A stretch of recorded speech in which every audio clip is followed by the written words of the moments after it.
เป็นปีนกองหน้าไปเนี่ยสุมาอภัยนะพอดีเปิดโทรเข้ามาน่ะตั้งถ้าว่าโทรถ้าอีพออีเมลโทรเข้ามาตั้ง Facebook มันจะตัดเนาะบางคนที่ว่าอีเมลวิทยุขึ้นมาถึงเปิดจะพอย้อนหลังหรือเปิดจะมาพอหรือมาดูใน Facebook ไล่ในอีพออีเมลเนาะถ้าว่าคนที่เปิดวิทยุกัน106.50นั่นแหละ หรือขึ้นฟังหินขึ้นห้อยตองซักหลับปูนตัวหลายๆตีหลายๆตังที่เปิดฟังรายการเนาะอีพออีเมลเนาะก็เข้ามาสู่รายการโอนลำ โอนลำเปียงข้าวลำเงาเปียงไหมนะจะวิทย์ตั้งไปกำทำตีปล่อยอีเมจจะได้ฟังต่อไปจากนี่นะอันนี้เป็นเรื่องผีคุ้มหลวงเป็นเรื่องจริงอิงนิยายอีปล่อยอีเมจเป็นเรื่องที่เกิดขึ้นในภาคเหนือแต่อาตมาภาพมาก่อนใกล้เป็นกำข่าว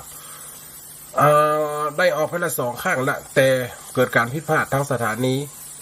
ข้างหนึ่งแล้ววันนั้นกับไฟดับวันนี้เอาแต่ละตอนที่1ตอนที่2อีปล่อยอีเมจจะได้ฟังกันเนาะคนฟังทางบ้านถ้าคนใดจะโทรก็รอแฮมใกล้จะหมดเวลาเนาะอาตมาภาพจะเปิดสายหน้าไม้กะหลังจากนี้แฮมพูด40 นาทีเนาะเบอร์โทรถ้าจดไว้ตันก็จดไว้เนาะอีปล่อยอีเมลเนาะ0871820625ถ้าจดตันกำปากกามั่มตันกำปิดมั่มตันก็มินหม้อก็ได้ลังอยากกินอยู่มินหม้อเขียนติดเลยวงเลยติดฝาก็ได้ เบอร์โทรอาจารย์สนีการลงเนาะ0871820625อีพ่ออีแม่ได้ฟังต่อจากนี้มาฟังเรื่องผีคุ้มหลวงเรื่องจริงอิงนิยายตอนที่1และตอนที่2เพื่อเป็นการเสียเวลาอีพ่ออีแม่รอคอยมาหลายสัปดาห์ละเนาะได้ฟังกะ เรื่องกอมสั้นๆอันนี้จะเป็นนิยายเนอเป็นเรื่องจะได้ลองฟังกันไปรับฟังได้เนอโจตานาขี้ยาเล่าไว้แต่ก่อนไทยฝ่านได้100 ปีจะแต่บ่แต่แน่แจ้งสันทีมีกะบ่มีบ่ฮู้เก้าตนหากมีในไปก็สืบสนฟังเอาม่วนเพลินเต่านั้นนาว่านิยายเล่าไปแต่งฟันอ่านเล่นอยู่บ้านฝันฟังเรื่องผีคุ้มหลวงฟังจากในหนังเลยแต่งเขียนพรางแกง้อมกล่อมเล่นอันนี้มันเป็นเรื่องจริงอิงนิยายเรื่องเกิดที่เจ้าคุ้มหลวงในภาคเหนือเปิ้นบอกว่าจังหวัดใดเป็นเรื่องตีบัจเจน่ากลัวนะอีป่อยแม่เป็นเรื่องที่น่าเอ็นดูเพราะว่าไปซื้ออยู่คุ้มหลวงสุดท้ายมาแม่หน้าฆ่าลูกหน้า ฆ่าลูกหน้าจะเป็นจังได้ฟังกันไปต่ออีป่อยแม่เนาะฟังเนื้อฟังอาจจะเล่าเข้าเส้นในประเด็นเรื่องนี้ยังมีปอเรียงน้ำใครบอกจื่อว่าปอเรื่องนานเมืองแต่จื่อว่าปอเลี่ยงนานเมืองจีนเปิ้นมีนักฟักกินไหลเคียงเป็นคนรุ่งเรืองสมบัติของเขาจับว่าเมียตายอยู่กับลูกเต้าชื่อว่าฟ้องจันสาวน้อยได้15 ปีขี้ยาเรียบร้อยจ้างโออ่อนนวลแม่มาตายละมีแต่กำสวนจีลำดวนกำลังใหญ่นาพอเลี้ยงนานเมืองเป็นคนมีเงินมีท้องอีกเดือนคำว่าเป็นพอเลี้ยงคนเมืองเขาเนี่ยถือว่าคนหล่ำคนรวยเสียว่าเมียตายละอยู่กับลูกชื่อว่าน้องจันฟ้องหรือว่าฟ้องจันชื่อว่าฟ้องจันอยู่กันมาอายุได้15 ปีกึดว่าเมียตายละทีเนี่ยจะได้สมบัติมีหนักโดกเข้ากับมีของกับมีตุบเงินมีมดไม่แผ่ว คนแตนตีนแตนมือคนใจอีเตือนน่ะนี่แม่กับมาตายละแม่มาตายละมีแต่กำสวนจีลำดวนกำลังใหญ่นาพงเป็นสาวจียิงเดียวน้องลาแหมบ่เหมือนจากนั้นป่อเอาเมียสาวรุ่นลาวเฟื่อฟันอายุ25นงไวป่อเลี้ยงไม้เคิน ยอมจักเปิงใจหญิงสาวคนใดก็ใครอีเกี่ยวก้อยกันแน่นอนกับเปิดเป็นตัวเลี้ยงเนาะสาวคนใดกับไปไข่ไก่ไม่ห้างก็ไข่ได้ไม่ไม้ก็ไข่เอา เป็นมัวเลี้ยงเปิดจะไปเอายังไม่ไม้ไม่ห้างเนาะพอเอาตัดสาวเสียมาได้สาวอายุสาวไปเกเรลูกไปเมื่อกี่ปี ก็ใครเกี่ยวก้อยฝาตัดต่อมาตีตามถ้อยชื่อว่าคำแปลงนาดน้องอายุสาวปลายมัดใจบวงก้องเป็นแม่หน้าได้รวมตังนานเมืองปอเลี้ยงตึงห่วงตึงค้างปงใจวางเชื่อนางกูทอย ได้เมียใหม่จีว่าคำแปลงเชื่อมดเนี่ยคนเฮาเนี่ยฟังกำเบาเอากำไงโอ้ยำหักเมียเก่ากันยังหักเฮียว่าได้เมียใหม่กับซ้ำหักกับคนเฮามันหลงเนาะตัวกับเป็นปอไม่40ปลายแหละอยากได้เมียอายุสักปลายนะมันถึงอย่างว่านะคนเฮาเรื่องกามมาราคะกามมาโลกีมันบ่เวมันบ่บิดเบี่ยงได้เนาะคนเฮาว่าเป็นมนุษย์สรุปกันย่อมจะมีแต่อยู่ในศีลธรรมศีลข้ออันยังกาเมสุมิจฉาเนาะในคำสอนพระเจ้า ตึงห่วงตึงข้างปงใจวางเจือนางกูถอยแลกเก่าเดิมที่บ่มีอิงอ้อยก็อยู่กันไปตามน้ำกำโบราณเปิ้นเตือนเก่าย้ำเจื้อเสืออยู่ทำหูเดียวนั่นกะสองตัวซ่อนสดย่อมพิษปองเปียวคมมีดคมเกี่ยวเมื่อจับบาดตองเอาคนรุ่นกันเละเดียวกันมาอยู่ด้วยกันเนาะ ยอมจักเป็นแพ้แสบเนื้อจ้องจองกิ่งบ่อแป้ฟองต่อตาเมื่อลูกติดผัวอยู่กับแม่นายอมจักแตกอาแหงรอยคำแปลงแม่เลี้ยงเป็นคนขี้คอยตำนี้ตีต้อยว่าอันว่าอีอ้ายปนเลี้ยง อ้ายนั่นเมืองเจ้าเป็นเฮียปนเลี้ยงมันอยู่เฮียนเก่าเฮียนเดิมมันไปเปิงอย่างอีหยันเนาะน้องก็มาเป็นเมียตกลงปงใจอายุกับสาวปลายมาเป็นอัน เมียปอห่างอ๋ออันนี้ก็ของเมียเก่าอันนี้ก็ของเมียเก่าเป็นแม่ของน้องฟ้องจันไอ้หลวงเนี่ยใครหวันน้องเฮียนะเป็นแม่ของอีน้องฟ้องจันถึงนั่นเปิดหาอะไรใจคล้องอยู่กะคนเฮาหลกกำเป่าหูเนาะอีพ่ออีแม่เนาะเป่าตึงวันผัวก็มาคิดไรจะแต่เนาะเฮามีเมียใหม่ก็ต้องมีของใหม่จะแปลงเฮียนใหม่ก็ทำตันกึดใจใดเนี่ยเลยเป็นตำนานผีคุ้มหลวงนะอีพ่ออีแม่ลองฟังไป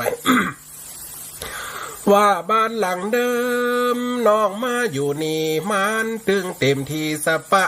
ขี้ซากเก่งเหลือเมียเก่าตายละอันเปิ้นอยู่ก่อนมีมาอ้อนวอนปอเลี้ยงนานเมืองอูจาว่าห่มใจขา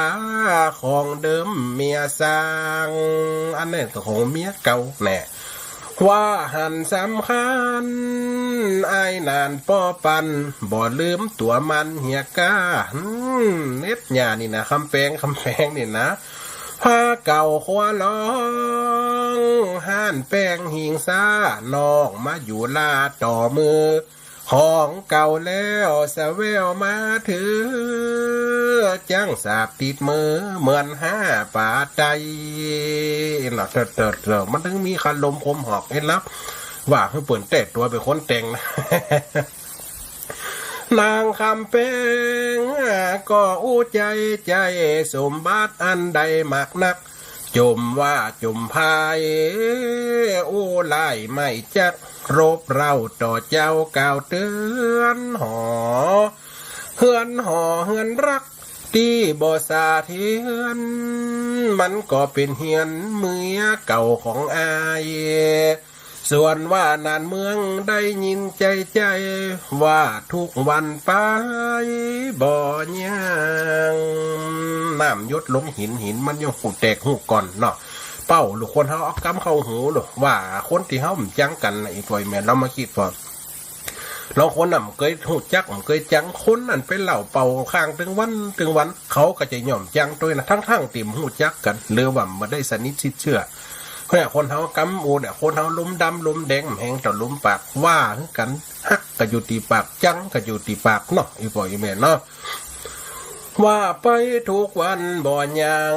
เลยตัวใจเมียตัวเป็นไม้ห่างเอาใจกูข้างคำแปงเลยตัดใจกึดบ่ฮือกินแหนงแห่งในจะยาหัวในจะปานอินโลเลยตัดสินใจขายบ้านซื้อบ้านตามกำคานเมียฮักคำแปงสาวจีนารีแคมคักว่าเปิงใจอันหันมาคุ้มหลวงเฮือนเจ้าหลังใหญ่ปอตาหลังสุราคาปอเลี้ยงอยู่สางเจียนนอกนี่บัดไปแปลงอิโลเฮือนนะโอ้ขึ้นใหม่แปลงใหม่อันได้กระเสียงไอ้เหยน้องไปหันเฮือนหันหลังโอ้เป็นเฮือนคุ้มหลวงคุ้มเจ้านะคนได้กัดใครได้มีเงินอย่างปอเลี้ยงเนี่ยถ้าขนนะแค่หมอสักเซนอันนี้ไปซื้อเตอะน้องหันมันแล้วเป่าหัวลูกเป่าหัวใหม่คุ้มหลวงเฮือนเจ้าหลังใหญ่ปอตาหลังสุราคาปอเลี้ยงอยู่สร้างคนจะว่าดีมีแต่อวดอ้างโยดคนมีตังเจ้าจ้างอันว่าคุ้มหลวงตีเป็นบ้านร้างบ่ต้องกึดสร้างเป่งใดซื้อแล้วขึ้นอยู่สบายเหมือนใจแคว้นล้านหน้าไทยสมเปิงบ่อนน้อยนี่ถ้าไปตั้งไปขวางซื้อคุ้มหลวงอยู่เลยเจ้าป่อเศรษฐีเจ้านานเมืองเอาใจเมียใหม่ที่ท้อยก็คิดติดตามรอยบ่จ้าบางคนว่าดีมีบางของตาว่าคุ้มหลวงเจ้าหลังงามเป็นคุ้มเจ้าฟ้าเปิ้นลือเล่าตามเฮือนนี่มีความโบดหลังเบื้องหน้ากันกามีผีฤทธิ์ที่ต่อตาคนเล่าลือชาสืบไว้โอ้ปนเลี้ยงฟังคำเมียมฟังคำหมูนะเฮียนหลังนี่คุ้มหลังนี่เป็นเฮียนเจ้าเฮียนไหนโอ้เจ้าอย่างหูบนตายอยู่หันผีกันเขาดันนั่งนะเฮ้ยไปอยู่เตอะ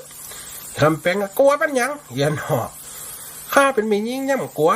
ทุเจ้ามีไว้ยังเอามาชุดกะเอามาถอนกะสุนาตุเมกำเดวะอย่า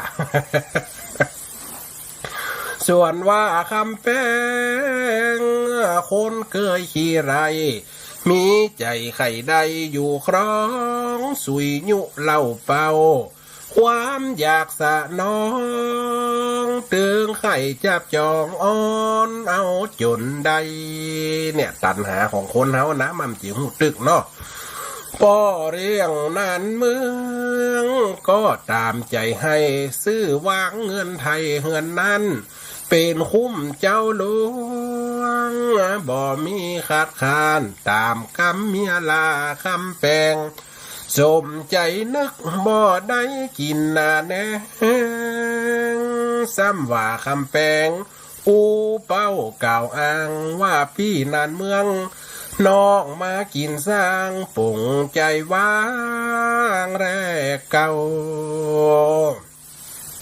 แต่เดิมหัวที่เป็นสาวออกเยาว์ละของละเข้าด้วยมาน้องแต่บทตุกจนอนาถาเป็นห่วงบิดาพ่อแม่ตั้งบ้านไอ้นานเฮ้ยเอาน้องมาอยู่มากินเนี่ยซื้องั้นเจ้ากันยินดีเอามาอยู่ตัวเจ้ากันสันละตัวสันละตนเป็นสาวน้อยมาอยู่กับป่อห้างถ้าว่าจะให้เจ้าละป่อหน้าแม่ก็เป็นไปมันได้ขอเถอะเอาป่อเอาแม่เจ้ามาอยู่ตัวแง่มันจะอยากดังใจก็ป่อเลี้ยงเฮ้ยน่ะ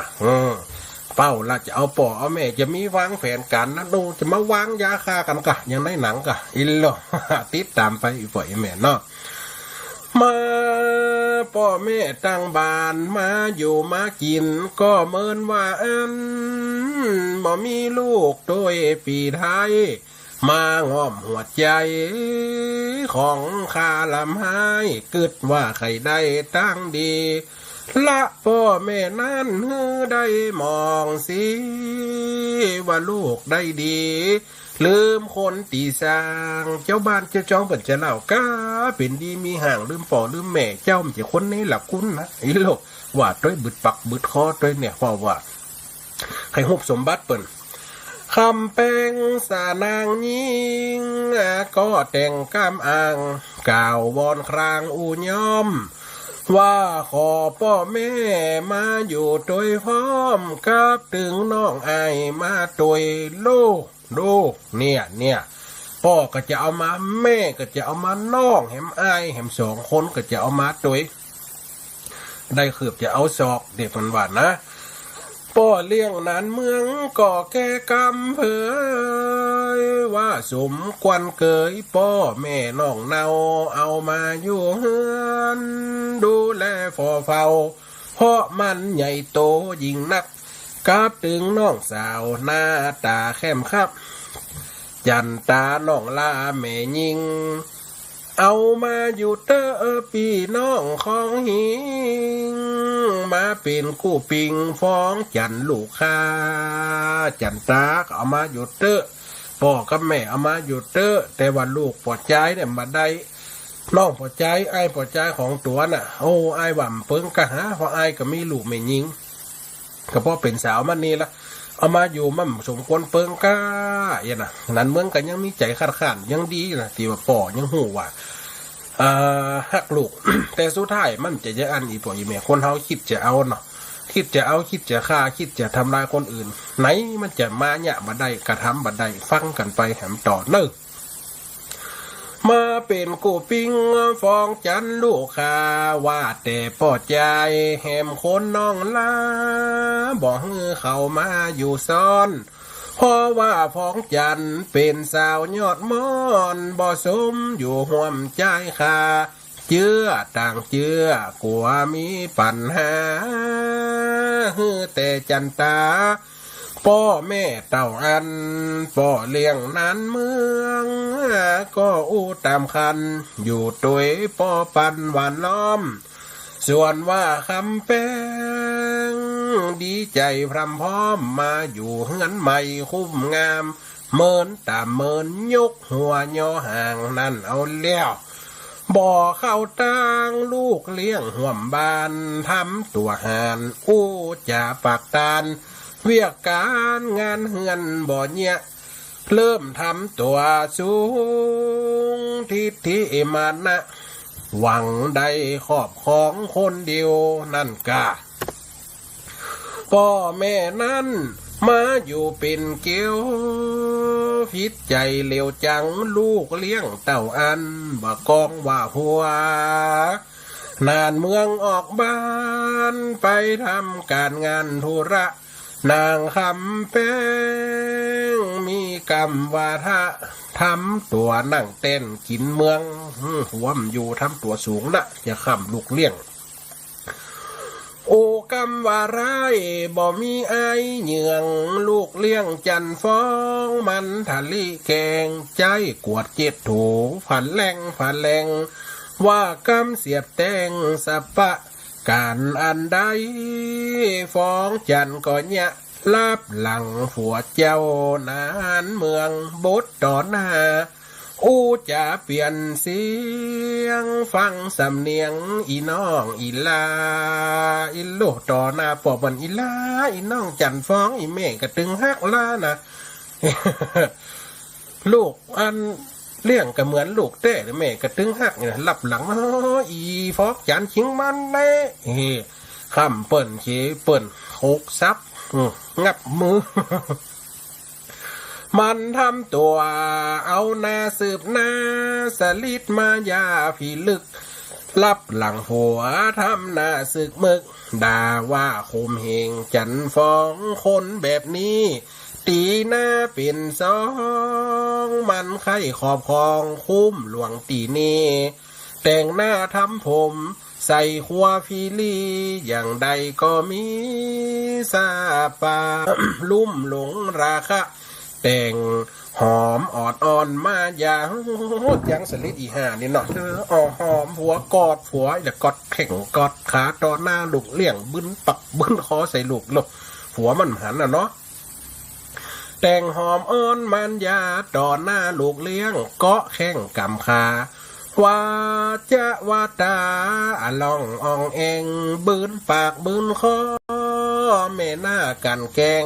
ตัวคำแป้งแต่งยาลับหลังนานเมืองมันทำสปะดุด่าว่าย่อจันฟองต่อหน้าทำฮักแม่หน้าจองห้องบ่พิดแนวกองเกลือสาดลบขี้นะเกลือสาดลบขี้หมาเหม็นตั้งหลุมนะเอาสาดมันหนังเป็นดี มารยาสาไทยใจสับปะลีอูดีต่อหน้าเต่านั้นส่วนตัวฟองจานโอดกันเผื่อฟันมาแล้วว่าอันหลายคราเข้าอูปอไทยลับหลังลับตาแม่หน้าคำแป้งกันแกงลูกเต้าพ่อเจ้าลับหลังนี่นะป้อมอยู่บ้านป้อมไปทำงานนะแม่น้ำจะได้ฮักลูกนะบ่จะได้แป้งเหมือนกับจื่อเปิ่นนะดุด่าว่าย่อคำลูกสะปะป้อมหูเลยก้าพอถึงวันนี่ลูกตุกอกตุกใจนะละเฮียเตอลูกวันละเฮียเตอแม่ใหม่จะอีนี่เอาฟังก่อนกับลูกเดี๋ยวก่อนถามเก้าเอาฝ่ายฟังของนะเดี๋ยวมันได้ก้าเด็กบอกกับใครเป็นใจตั้งเมียใหม่เฮียนี่การเก่งลูกเต่ามาทุกหัวใจฟ้องจันข้าเจ้าการนักเบาสะปะพ่อแม่ของเขาบ่ทำจุยเนะกาบถึงน้องลาจันตามาอยู่ลุ่มเต็มบ้านอัดตา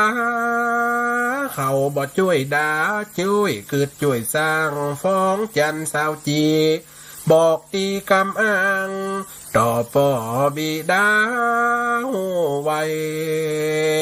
พ่อเลี้ยงนานเมืองฟังตัวลูกไทยมาจะบอกให้กำครางเลยถามเมียฮักป้อมันนี่ก็ดังเงาไม่เงาลูกบอกไปซอแม่ไปซอเมียใหม่เลยถามเมียฮักคำแปงสาสางว่าเป็นตังฟ้องจันลูกคาแต่กะบ่จริงมาอูตอนหน้าจุ้งบอกปั่นมาแคมคักส่วนว่าคำแป้งก็อูจงจักสลิดอ่อนมายาอ้อยหันจักว่าพี่นานเฮ้ยฟังจันฟ้องจ้าบ่หูตีมาตีเก้าแรกตนฟังกองนาเดียวมันบ่ลงสนตะตืบตนตูบตังเนี่ยไอ้กับฟังกองนาเดียวเพิ่นถึงว่ามันลึกมันหนานะลูกของไอ้นะอย่างนี้จะได้สั่งได้ก็สอนได้ก็มันถึงจะอ่านนะลูกเรียกหรอก็ไม่หน้ามันถึงจังเขาซอยคออย่างอังกะลุงอ่ะเนาะตาตืบต้นตูบตังน้องอยู่ด้วยใจบ่ใจแม่ห้างเป็นสาวแต่เบาในเฮือนจะไปอูนักจะหาว่าเจียนเตือนกำวอนแปลงกำใส่ถอยเพราะว่าฟ้องจันนั่นเป็นสาวน้อยบ่ใจตีต่อยว่าร้ายหันใจอื่นมาอู้จะผักย้ายน้องหันแต่อายเตือนกำว่าเป็นสาวแล้วบ่ดีหน้านำยืนอู้อยู่ตามป้อใจต่างห้องอีฟ้องจันลูกอ้ายมันไปอู้ป่อจ้าป่อใจจะฮื้อน้องบอกกะจะฮื้อน้องสร้างสอนกะมันดีก็ขึ้นเสียงใส่ฝัวละก็ย้อนฮักย้อนแป้งนั่นเนาะอ้างเป็นกรรมแต่เปิดเป็นคนดีนะพระเป็นกรรมเสียลูกเลี้ยงถ้าน้องบอกเตือนมันบ่ถูกต้องผิดใจจันฟองลูกไทยน้องนี่ห่วงหา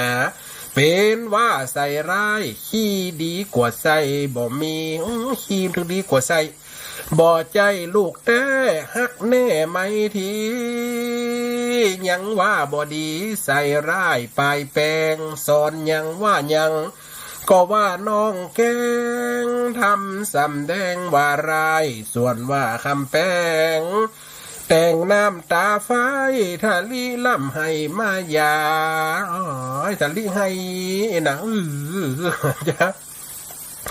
ไปอ้อนเป้าผัวกอดแข้งกอดขาลับหลังเหลียวมาปิ้นตาหนี่คิวตระอีนี่มันนางหลายสัดๆนะแต่งไปอ้อนผัวเอาหน้าบินเขาจอกอันวางแอวเหลียวหน้ายักตาใส่หนี่เขี้ยวใส่อีอันลูกหน้าลูกเลี้ยงฟ้องจันดอกหลิ่นปิ้นกลางใส่มึงจะสู้ก็ได้ก็กูเมียมึงลูกยันหรอปีนตาหนี่เขียวลอกลิ้นปีนกลางแต่งข้างปากเบลใส่ตัวจันฟองลูกเลี้ยงมันตึงบอดดีสักเบลสักเสียวสักเพียงจะเจื้อนกเอียงนกเซลมันอูแต่งเป้าสำเนาปากแล้วแต่สันจัดแมวเสือลายกันเบอร์ปอเลี้ยงนานเมืองเมาลงเมาเงอเอาตัวเอาใจตัวเธอยิ่งนักคำแป้งอ้างนี้จะคุมสำนักเพื่อจักกลับบ้านเฮือนเดิมถ้าว่าพี่นานบ่คิดส่งเสริมลามตามเลิมน้องอยู่บ่ใดสลิดคำแปงแกงสีตาให้อ้อนนานเมืองนายป่อเลี้ยงจะเป็นสันใดเมื่อมีบงเพียงก้อยฟังจุ๋มเอาจันฟองรับตุกแม่เลี้ยงใจมาเข้าตำลาปูนกับเข้ามินฟังต่อไปบ่จบบ่สิ้นตอนนี้หวาดวังลงก่อนและนายเฮ้ยตอนที่หนึ่งปังเมื่อคนเลี้ยงนั้นเมืองเอาเมียใหม่ซื้อคุ้มใหม่เอาป่อเอาแม่มาอยู่เอาน้องมาอยู่เริ่มกันเกงจันฟ้องสุดท้ายมาจันฟ้องจะเป็นจันได้อีปล่อยแม่เราฟังบทที่สองเนอะชีวิตจันฟ้องอนาถานะสุดท้ายมาอีคำแปงไปหือน้องพอใจมากระทำย่ำยีมาข่มขืนสุดท้ายนางก็มีความข่มขืนใจสุดท้ายผีเจ้าหลวงจะได้มาจ่วยอยู่ในอีปล่อยแม่ฟังกันเตอะจัดม่อนนะเขียน แต่งไว้ป่อลงเมียน้อยติดถอยติดทองอินดูจันฟองน้ำตาอาบนาจากเป็นสันใดป่ออุ้ยแม่ป่าฟังว่าตาแต่นี้ยามเมื่อคำแป้งที่แก้งกาวจี้จะโขนขวาปิกบ้านเดิมลูกว่าผัวบ่ฮักบ่ส่งบ่เสริมมันแต่งซ้ำเติมจ่าว่าเนาะพอเลี้ยงนั้นเมืองบ่ฮู้ในข้อเมียใหม่คำแปลงใจให้มันค่ำมันเขจันฟองลูกชายลงใจได้ค่าลมเลยเป้าเมียฮักกำผสมปะเล่าปะลมเอาซอยกองเฮ้ยเหรอแต่งจันหนีเมียบ้านแต่งให้แต่งหุยยุมได้บ้านหลังนี่ผลเลี้ยงนั้นเมียงหูเนี่ยจะได้เอาซอยเขากองเฮ้ดักจื้อคืมปากเหรอสลิดมันน่ะนี่ใส่คอคำปีนานปันยือสิ่งนี้ดีลือน้องไทยเป็นของบัวไข่นะเป็นว่าแม่ของอีน้องฟ้องจันจีวันน้องจีแม่บัวไข่นะเปิ่นตายละซอยนี่ไว้ฮือว่าเก็บไว้เนื้อไอเนื้อน้องก็จึงอยู่ตั้งไอเหมือนน่ะเสียว่ามาตายฮือซอยนี่ไว้ฮือฟ้องจันมันแต่งงานวันใดเป็นตัวแทนก้องไว้เฮือเนออันนี้เต้นน้ำใจของแม่ถึงแม่จากไปแม่ตายละลูกก็ขอฮือไอนานเมืองเก็บซอยของบัวไข่นี่ไว้เนอฟ้องจันลูกฮักเห็นลูกสุดท้ายมาก็เอาซอยไปเฮือเมียใหม่อีปล่อยแม่คืดฟอนละหลงบันหลงเนาะเป็นของบัวไข่ได้ตายละไว้เมียเก่าของไอจากลาซอยเส้นนี้ สัจจะวาจาที่มันกันมาเก็บไว้ในห้องสัญญากำลังถูกต้องจะฮือจันฟองถูกรักถ้ามันแต่งงานวันหน้ามีฮักจะเอาใส่ฮือซุปคอนานเมืองอูบอกเต่าอันเลออนอคำแพงจะปอสลิดอ่อนอ่อนว่าปีนานเฮยเหือไหลน้ำค้อนเต็มความลงวังหนองน้ำเงินทองของเขาจะไหลมาก้ามบ่อนี้หลอดได้ตั้งใดถ้าปีหือน้องก็ตึงดีใจวันหน้าวันใดฟ้องจันลูกเต้ากับของเมียก็คือของลูกนะกะไอ้เฮ้ยน้องก็ใส่ไว้เนี่ยกะเวลาจันฟ้องมันแต่งงานวันใดวันนานน้องก็จะปดฮือมันไปหยากอย่างนั้นเฮียหล่มในหนองท้องจะไปเสียไหนเอ็นหล่มมันจ่างเป้าหัวลูกวันนาวันใดฟ้องจันลูกเต้าจ้ามันจักแต่งงานออกเฮือนออกเยาก็สมควรดีเหมือนนั้นน้องจะหักษาหน้าปีจันคนเดียวในบ้านตามรายมันก็สมบัติของเฮาทั้งหลายอยู่กับคนใดก็ตึงอยู่ใด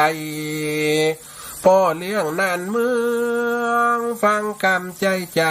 ก็เลยเชื่อในกำหักยกฮือคำแปงใส่ซอยกานักเป็นของบัวไข่เมียเดิมคำแปงได้ทีทำตัวฮึกเหิมล่ามตามเลิมยิ่งจังลูกเต่าพ่อเลี้ยงนานเมืองออกบ้านออกเยาธุรกิจงานสปะละฮือคำแปงรับเป็นธุระ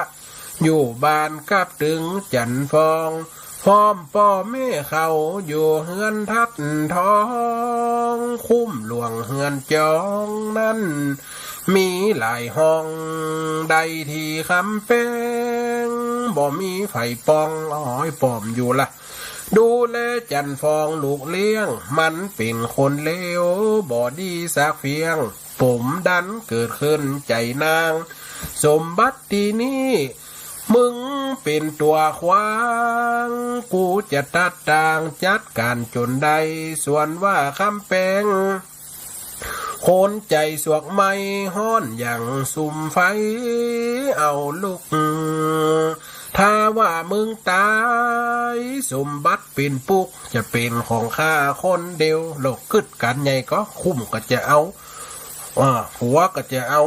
จะฆ่าลูกเลี้ยงเงี้ยกูถ้าลูกมันตายกูก็เป็นใหญ่อย่างเดียวเฮ้อยันหนอจะเป็นของข้าคนเดียวมันคิดแผนร้ายในใจเป็นเปียวงูเขียวหางดำใจต่ำย่ำคามันทะลิมันแต่งท่าลีใส่ซอยออกนาป้อมึงฮือมาเก็บไว้มันแต่งไข่หัวยิ้มย้อยละไม้ของแม่มึงใดเก็บมามึงหันก่อนนี้มันลวดมันอวดหน้าตาเบ่งสักดาทำท่าใหญ่โกใส่ซอยซุปคออย่างหมาได้โซทำตัวใหญ่โตอันเละสลิดตัวมันทำท่าออกเตะต่อหน้าฟ้องจันหลายว่าซอยเซนี่แม่มึงละตายสุดท้ายปลายทางเป็นของกูเสียงอีหลอเอาซอยแม่เปิดมาใส่ไปโซอีฟ้องจันมึงฟอนนี่ป่อมึงหักกูกำหักหันก็ซอยแม่มึงสมบัติมึงกูยังได้มาคล้องหันก็ทุกอย่างจะเป็นของกูหมดมึงอย่าหวังอีโลอินดูจันฟ้องแปลงหน้ามองเมียงบ่จ้างตอบเคียงกำตา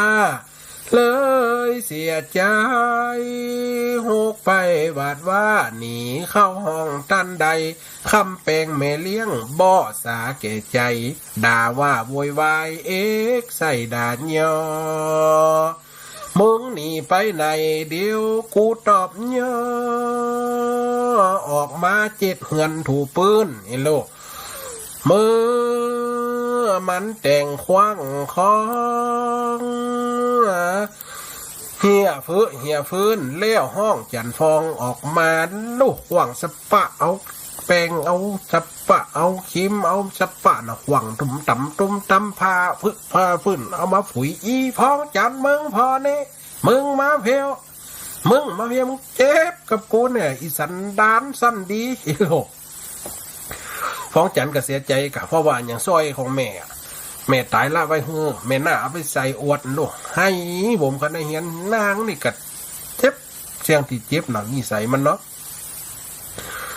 แล้วห้องจันฟองออกมาสั่งเก็บเมียดไว้ใจด่าใจเหมือนมามึงเหลือกำหาเดี๋ยวจะได้ให้เพราะว่าฟ้องจันใจลูกในใส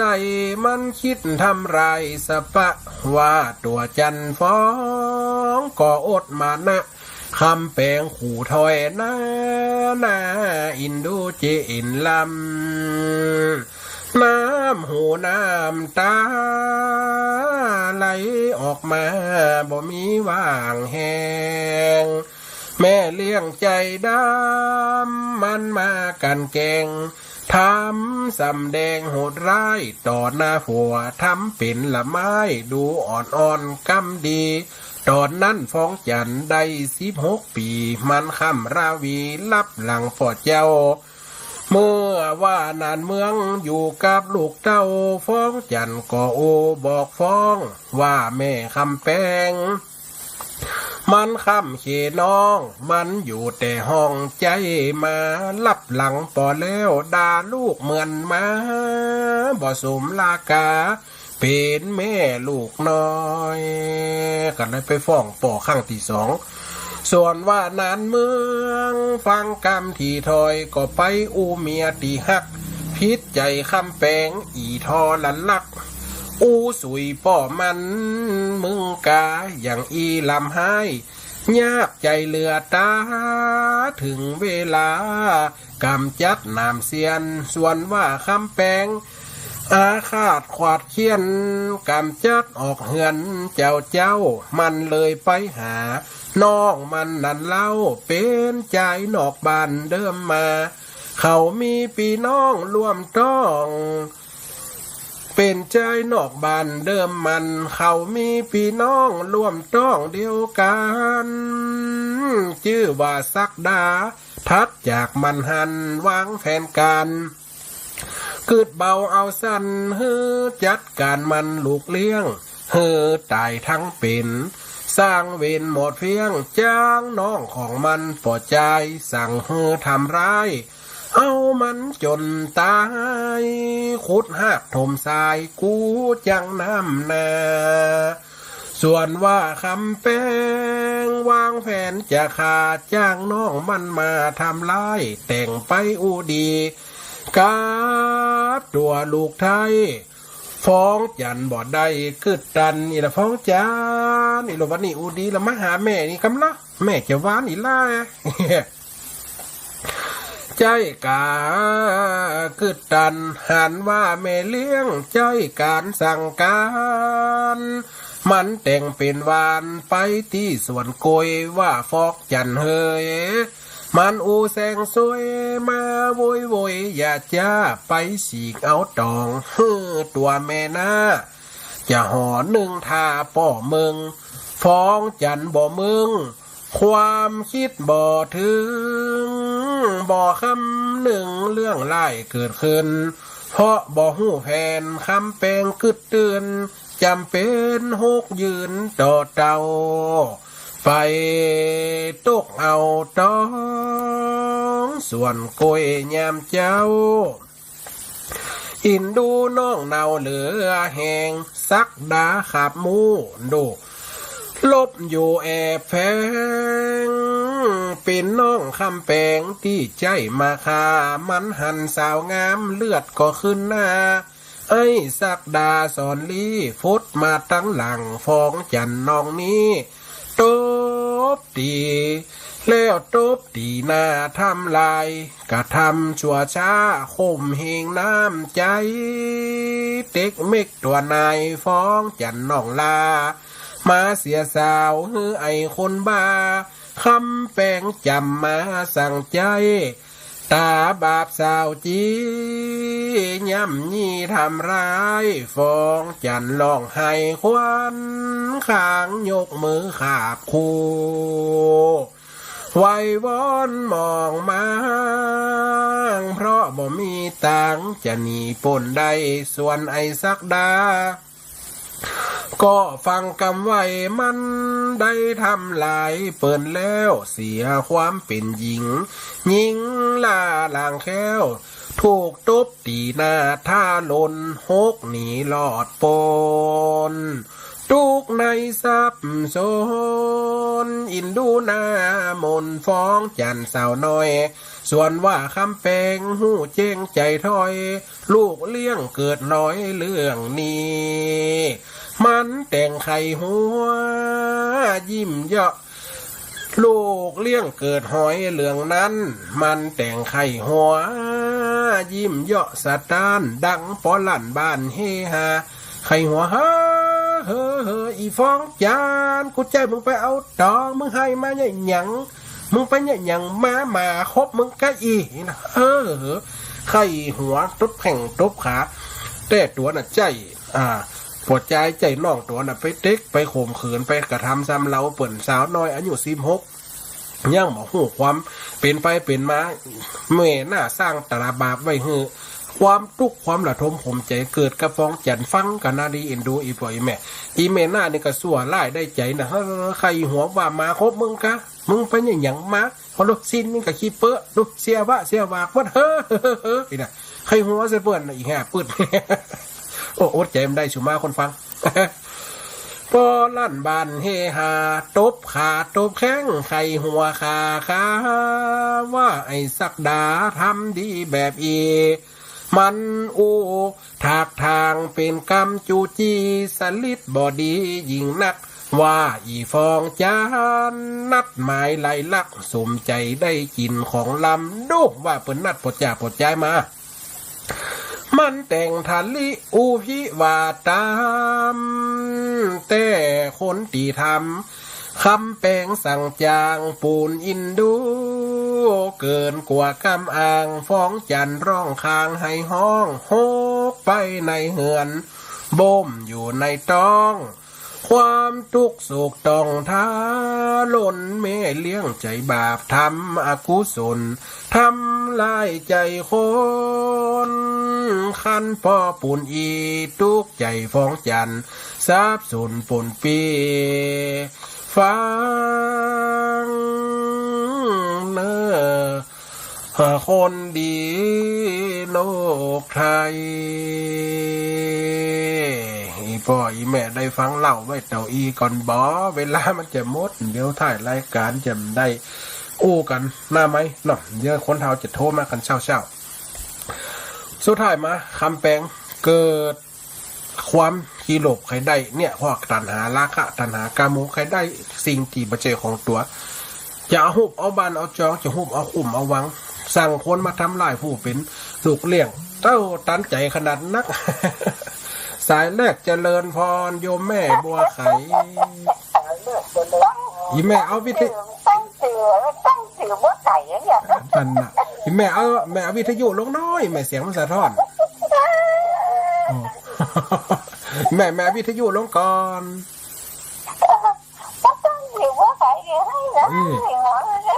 ให้ก็ให้ไข่หัวกับไข่หัวให้อย่างหยัง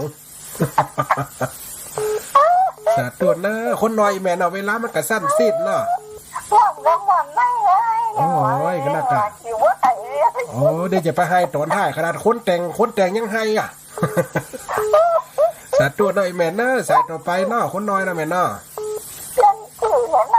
สาธุแม่เจริญพรสายต่อไปจังไรจ้า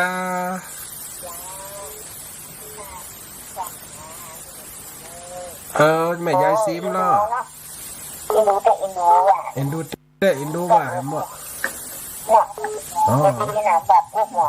นั่นเนาะโอ้แม่น่ากระดูกเลี้ยงกันเนาะโอ้เลี้ยงมันบ่อนแม่นะมันมี6 ตอนกันนะอันนี้ได้ตอนเกิงอยู่สาธุเด้ออย่าแม่เนื้อคนน้อยเนาะ นั่นน่ะสาธุสาธุแม่คนน้อยเนาะภาษามันซ่อนกัน เอามองเนี่ยมาเนื้อเนื้อลูกเนื้อ สาธุเจริญพรสาธุเจริญพรโยมแม่น้อยด้าโทก แม่ฟังอยู่เนี่ยแม่เป็นน้อยใจก็ให้เนี่ย อ๋อให้ด้วยคำแปลงให้ด้วยอันฟ้องจันกะ ต้องเป็นน้องของฉันนะจ๊ะถ้าก็เป็นอีนะ มันเป็นเรื่องแต่ในแม่มันเป็นคุ้มหลวงอยู่มันมีหนังสือกันเลยก่อนออกมา แต่นั่นเก่าแม่น่าใจร้ายเนาะ อ๋อไม่น่าใจร้ายสาธุเนาะแม่เนาะ จ้าแม่เป็นกำลังใจแม่ฟังนี่ก็แม่น้อยใจด้วย อ๋ แท้ อสาธุสาธุ อีนะแม่เป็นกำลังใจเนอะ สาธุแม่สายต่อไปแม่เลื่อนแสนต่อวังเหนือชัดเจนกับแม่ทั้งวังเหนือ จ้าจ้าสักเย็นเลยจ้า สาธุตะกี้แหมสายนะฮือโทรมาตั้ง087เนอะถ้าเบอร์โทรลักๆจะมาได้ อันที่ตะกี้นั่นตุ๊กเก๋นั่นก็ แม่นมาตะกี้นั่นทุบิเก๋สาธุนะแม่เนอะสาธุแม่เนอะสาธุเจริญพรเนอะ อยากจะได้เบอร์บนนะเปิดบอกเบอร์โทรเลยเนี่ย บึ้ดหนึ่งก่อนแม่เนอะเดี๋ยวจะได้บอกให้เพิ่นเนอะ จ้าจ้าจ้า สาธุตังบ้านห้องละปูนชัดเจนก็ดูดไปจะไอ้แม่สายอันเบอร์โทร085นั่นโทรมาได้แต่เนอะต้อง0871820625เนอะถ้าว่าโทรเขาเบอร์นั่นมันจะตัดแล้วมันจะตัดไล่สดของอาตมาภาพเนอะสาธุตังบ้านห้องละปูนชัดเจนกว่าแม่ ขอสัตว์เจ้าพระอาจารย์ทงจะพระนองหลวงปู่เจ้า ถ้าไม่สายท้องเนาะ เจ้า อันชัดเจนดีโอ้เนี่ยนะสนมคนหวานนั่นนะเจ้า เหม็นหน้าซ่านมเอ็นเนาะแต่แหมกำละอย่าเขียนไว้ก่อนจะไม่แต่งข่าวเหม็นหน้าซ่านมเอ็นเนาะ แต่เมื่อก่อนเราอ่านดู อ๋อ มันทอทีก็เอาเพิ่นอีหวกได้เอาชุบให้ลูกกินเนี่ย เอา ลู ติด กตัวเก่าอ่ะ ถ้าเป็นนั่นใส่น้ำให้ลูกหน้า อันเป็นเนี่ยนะคือลูกต้องผัวเฮ้สาวเจ้าสาวจะจ้ำเนี่ย นั่น ไปลดไปลดมาเนาะ จอดน่ะปีคำเจ้า นี่ก็นอนไปดีดูเนาะ สาธุแม่เนอร์คนน้อยแม่ เจ้า เนาะพ่อ สั สาก ย เจ มัน นดี คน เจ้า98.75ว่าเขาสงสารเคยฟังอยู่เนี่ยเจ้า 98ทักทายไปทั้ง98 เจ้า ไปเนอ 98.75เจ้า สาธุเจริญพร สาธุเจ้าก็ไว้สาเจ้า สาธุเจริญพรทางใดจ้าสาธุโยมแม่เขื่อนยางเนาะ เจ้ามันเลยเขา โอ้เสียงเบาไม่หิมได้ยิน เปิดลำโพงก็ไม่ได้ยินสาธุแม่ เราไปดูหาขอจ้ะ นั่นน่ะชัดเจนเนาะแม่เนาะ เจ้าสักเจน สาธุเจริญพรเนาะแม่เนาะคนน้อยคนนิดเนาะ เขา สาธุสาธุโยมแม่ตั้งสันซ้ายฟังจากทางใดจ้า ไอ้เคลื่อนร้อยสี่ฝ่ายเห็นเจ้า 104ฝ่ายหินสันซ้ายชัดเจนเนาะแม่เนาะ ชัดเจนดีเจ้า สาธุเจริญพรเนอะ ดีไปดีงามเนาะแม่นะนี่นะ น่าฟังแล้วก็น้อยใจฮะหม่อ น้อยใจคอยดีไงนี่นะ อ๋อยนั่นน่ะ กำลังใจท่านอาจารย์เทรนเนอร์ สาธุเจริญพรโยมแม่ เจ้า สาธุเนอะอันนี้ทางสันทรายเชียงใหม่ตะกี้หลับโปนว่างเหนือหลายตีหลายตั้งทักทายไปทางเฟซบุ๊กไลน์ด้วยเนอะอ่านพอตั้งไก่กับหันพิมพ์ภูคำกราบนมัสการอาจารย์ม่วนมากสาธุเจริญพรเนอะสาธุตั้งเสริมงามชัดเจนก่อน เจ้าอาจารย์อินดูจันทร์ของเนาะ นั่นเนาะเสริมงามชัดเจนนะแม่ล่ะ ชัดเจนจะดีเจ้า หนาวแล้วยังทังปูนหนาวแล้วยัง แนวกำปอเนี่ย เนาะบอกได้ใส่เสื้อ คือแขนได้อยู่ ไม่ได้ใส่เสื้ออุ่นยังโดด นั่นน่ะสาธุแม่เนาะ บอกวันเนี่ย น่ะกลับเป็นดีย้ายมาไว้ให้ฟังแม่น่ะเป็นเรื่องในธรรมของนั่นน่ะ ดูเจ้า โอ้มันสมวนแม่ตอนนั้นก็จะมีปุ่นเจ้าหลวงปัจจออกมาจ่วยนะผีที่ปันตายนะ ออกมาเจออยู่เนาะ แต่สุดท้ายก็ตายหมดเลยแม่สุดท้ายตายเพราะว่าเขาตัวเก่าหมดเพราะว่าโอ้มันเป็นเรื่องเศร้าแม่สาธุเนอ ต้นบดีมันไก่เนาะ สาธุสาธุ เป็นแบบได้ไร สาเริญฟอน ว่าเจ้า สาธุเจริญพร เจ้าทุกคนเอาอยู่เด้อ ทางเวียงป่าเป่าสัดเจนก่อ ครับเดี๋ยวนี้ครับที่สองขึ้นหัวครับ ขึ้นยังก็ จานร้อยเจ็ดกับนี้เก้าสิบสี่กับนี้ครับ ร้อยเจ็ดเรียกเป้าแต่คนอื่นโทรต่อดิไปสาครับ ตู้ได้ฟังถึงสองคืนเวียงปะเป้าเรียดีโอคืนอย่างหูตะกี้ฟังผมตันผักไทยเราพี่น้องเวียงปะเป้าตั้งไม่สวยด้วยเนอะวันนี้หลายตีหลายตังเชียงใหม่ลาปูนสาธุเจริญพรสาธุเจริญพรเจ้าการราชการเจ้าตั้งได้ใช่แม่เจ้าหรือแม่วิทยุลงน้อยนึงมันสะท้อนเจ้ามาอยู่ในห้องแล้วเจ้าตั้งได้จ้าแม่นี่บ้านนางแลเจ้าบ้านนางแลห้างชัดเนี่ยแม่บัวลอยเจ้าแม่บัวลอยน่ะสาธุวันนี้ชัดเจนนะแม่เนาะเจ้าชัดดีจ้างงานตัวนั้นนะกะงานยังงานนั่นแหละงานยังคำแปลงกะจังแม่เลี้ยงแหละจ้างแม่เลี้ยงนั่นแหละคำแปลงนะเรียนทันอยู่ไหนอยู่เจ้าโฮมนะกะอยู่เจ้าโฮมเลยไหมเพราะว่าเป็นลิงคืนไปตีคืนใหญ่พุ่นอยู่ไกลเนาะนั่นเนาะอยู่ใกล้นี่ก็จะเจอมนไปอันบิณฑบาตบ้านนางแลของไกลต้องไปเนาะแม่ไหนมามีการมีงานกับไปเอวหาได้มาเจอเจ้าสาธุเจริญพรมีการมีงานเนาะสาธุอันนี้พระผู้มหาสมศักดิ์จะมาบิณฑบาตบ้านนางแลเนี่ยเจ้าน่ะเปิดไปประกาศไว้แล้วแม่ล่ะเจ้าเปิดพูดแต่เจ้าสาธุเนอเจริญพรโตเจ้าค่ะมหาสมศักดิ์นะเจ้าสาธุจะมาบ้านนางแลสาธุแม่เนาะเวลามันจะหมดได้เหลือแหมหน้าที่เดียวเจ้าการราชการเจ้าสาธุเจริญพรเนอปิดฉายหน้าใหม่เวลาจะหมดนะอีพ่ออีแม่ได้ฟังแล้วบางคนกะ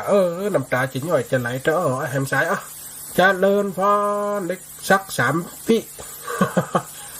เจริญพรทั้งใดมันหนังมันดีจะนี่เหรอเห็นมาเดี๋ยวแม่สีโกนกระโทรมาพอดีนี่ใช่เหรอแม่พิมพ์อย่างอันนี้แม่พิมพ์น่ะเนี่ยแม่สีโกนเนี่ยสาธุการนี้มันเป็นเรื่องจริงแหละเป็นเรื่องจริงแม่เป็นเรื่องผีคุ้มหลวงนะมันคุ้มหลวงนี่คุ้มหลวงของที่ไหนจะตั้งได้มั่วเปิ้นบ่บอกแม่ว่ามันเป็นเรื่องที่น่าเศร้าเราเป็นเรื่องตีนี่เปิ้นบ่ค่อยแต่อามาหวานให้ปล่อยแม่ฟังมันได้สาธุแม่เนาะคนน้อยเนาะพอเวลามันจะหมดสาธุเจ้าเวลาหมดเวลาไหนปล่อยแม่เนาะทักทายตัวที่นี่สถานีวิทยุเพื่อการศึกษา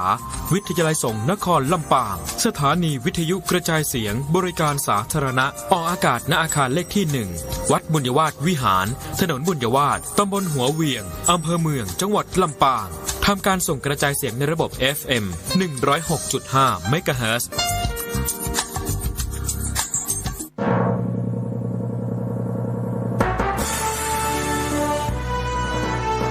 มหาวิทยาลัยมหาจุฬาลงกรณราชวิทยาลัยวิทยาลัยสงฆ์นครลำปางเปิดรับสมัครพระภิกษุสามเณรและคฤหัสถ์ชายหญิงบุคคล